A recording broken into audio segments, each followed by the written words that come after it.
1,000 abandoned houses still left. They're going to be gone in 18 months.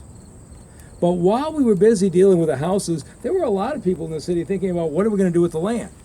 And the urban farmers and the gardeners in this city have created such beauty and put the vacant land to such good use.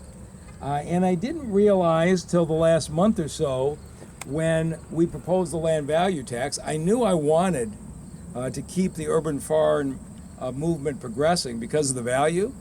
But until I actually started sitting down and listening to the difficulties that the farmers had dealing with the city of Detroit, that I realized we're a typical city government. The city of Detroit is in the business of permitting buildings. It's been 100, 150 years since the city thought about what do we do to encourage farming. And the more I heard about the difficulties about we don't know how to acquire land from the city. We don't know how to acquire land from the land bank. We aren't sure what permits we need. When we get a permit and your inspector shows up, your inspector isn't sure what they're inspecting. I got an outline of a whole city that basically, I felt like I was supportive of farming, but our bureaucracy wasn't supportive. And so in the course of the meetings, not only did we make sure that the farmers aren't going to be negatively impacted by the land value tax, we said we want to go further. Because the reality is this, the land bank's got about 60,000 abandoned parcels. Private owners have about another 30,000 vacant parcels. There is going to be a huge need for our urban farmers, our community gardeners, to manage this property, put it to productive use for decades to come. And so we've decided that we're going to fully embrace this. And when I said to the group, what should we do? They said, we'd like to see the city of Detroit appoint a director of urban agriculture. Somebody inside the bureaucracy, right? Who makes the rules work for us.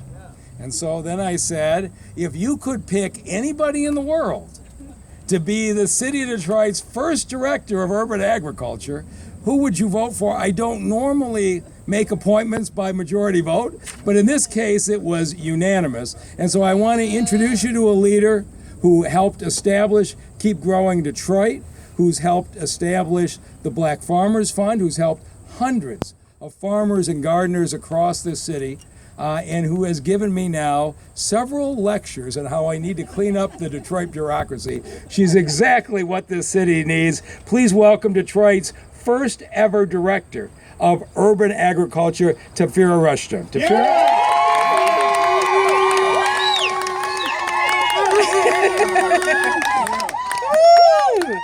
What a day, right? Because I want to say that I literally stand on the shoulders of giants like Mama Catherine, Mama Jerry, who's out here, Baba Malik, Mama Winona, who's been doing this work for so long, pushing to get the access that farmers and gardeners need in the city, helping people through that land purchase process, helping people to get permitted. And I'm just so excited that we have a foot in the door to really be able to meet with all of the top people that we need to meet with to get this work done. And so excited to have a strong community of folks behind me. I want to just say a shout out to all the community folks I'm honored to know that are doing their best to take care of land in the city and have been doing it a lot of times without any credit, without a big press conference, without resources. They're doing it out of their own pocket. And just to make sure that their neighbors have access to food, to make sure their neighbors see something beautiful when they walk down the street. And shout out to you. And hopefully this is a victory for you. And I want to say I'll be working for you. So, thank you so much for coming. Yeah.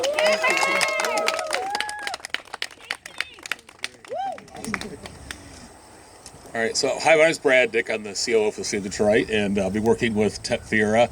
When we went through the whole process of discussing land value tax, she just shined up in the whole room, and she never stopped with questions, and we just kind of knew she was the one, and everybody else seemed to agree. And as I always joked with her, I said, well, the CFO loves you, and so does the mayor. So when the CFO and the mayor agree, you know you're in pretty good shape. So we're really glad to have her on board. I'm excited. I think most of you guys know I grew up on a farm my whole life, and it's something I love and want to see more of in Detroit. And I'm glad we're going to see literally see farms growing, or pun intended, maybe I should say. So with that said, I'd like to introduce two of our favorite council people who would love farming and are always asking us about urban agriculture. Councilmember Benson and Councilmember Durhal. Councilmember Benson has already called me and texted me about 30 ideas and questions already, so I know he's excited. So with that, I'll introduce these two gentlemen. Council president told me this is her district.